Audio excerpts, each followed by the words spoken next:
What is the truth about occupation in the Middle East? A lot of people, when they hear the word occupation, they'll think of Israel, the Jewish people occupying the Arab land from Gaza to the West Bank. A lot of other people will be surprised and think, oh, is the Roman Empire back?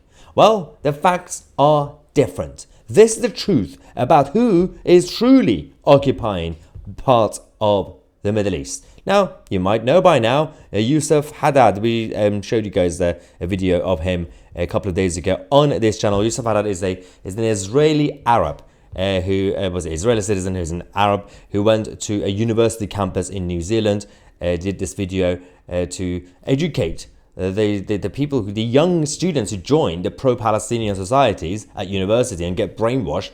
He told the truth about them. But now there's a new video he's done explaining the truth about the occupation. Who is actually occupying the Middle East? You might be surprised to hear me say this, but the reason we have a war today between Israel and Gaza is because of occupation. No, not that occupation. We're talking about the occupation of the Middle East by Iranian regime proxies. And yes, they're occupying Gaza too. The Islamic Republic pays over $100 million per year to Hamas and tens of millions more to Palestinian Islamic Jihad, so they can do the bidding of the regime in Palestinian society. After all, it was Islamic Jihad that just bombed the hospital in Gaza with rockets intended for Israel, and then tried to blame Israel. If that sounds like how the Islamic Republic shot down the PS-752 flight and tried to blame the US, that's because it's exactly the same tactic. Unfortunately, this occupation exists throughout the Middle East. Yemen with the Houthis, Iraq with Kataib Hezbollah, Lebanon with Hezbollah, Syria with the Shia proxy groups and the IRGC. and they've even built military bases in Syria for the IRGC. The Iranian regime is supposed to be here. But instead, they're here, and here.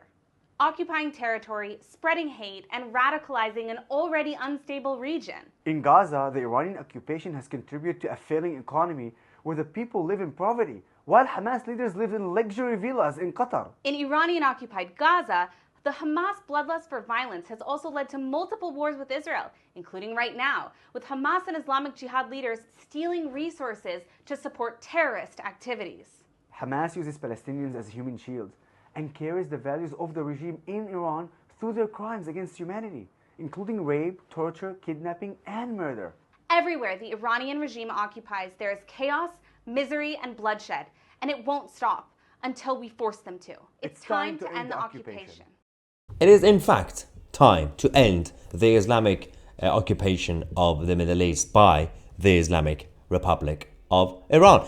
Their occupation is also not just strategical when it comes to military and territories and having bases. It's also a propaganda occupation-backed thing. So you have a situation where, for decades, they have been behind a lot of the narrative that you've been fed to by the liberal media in the West. The one-sided report that the Jews are bad and everybody is innocent, the civilians in Gaza, for example. Now, some of them then might not actually be supporting Hamas. No, they're all just innocent. There are definitely a lot of people who are oppressed in Gaza, a lot of people who are being taken hostages, essentially, by the Hamas leadership. But there are still a lot of people who support that mindset because that propaganda has been fed to a lot of people for decades, including some presidents and prime ministers, including Erdogan in Turkey, who goes out there and defend Hamas and say, well, there's no evidence that these guys are the bad guys. The president of Turkey just said that Hamas is not a terrorist organization. So Erdogan, tell me please, what do you call this? And this? And what about that? And this? And this? And this? And this? And this? And this? Erdogan, it's called ISIS Hamas, a terrorist organization, and whoever protects them is actually a terrorist supporter. Absolutely spot on. Thank you to I24 News for releasing that footage, and of course, Yusuf Haddad and everybody involved with that content. And thank you so much for supporting this channel. Over the last 2-3 weeks, everything's been very divisive, and I'm not going to refuse I refuse to change my values just because of a wave of liberal narrative going around in the West.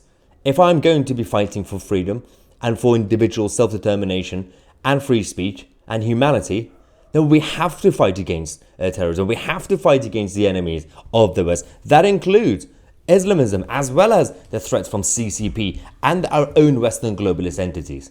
They're all against us. We have to stay united. Even if you don't like Netanyahu's government, it doesn't matter. We have to defend individual people.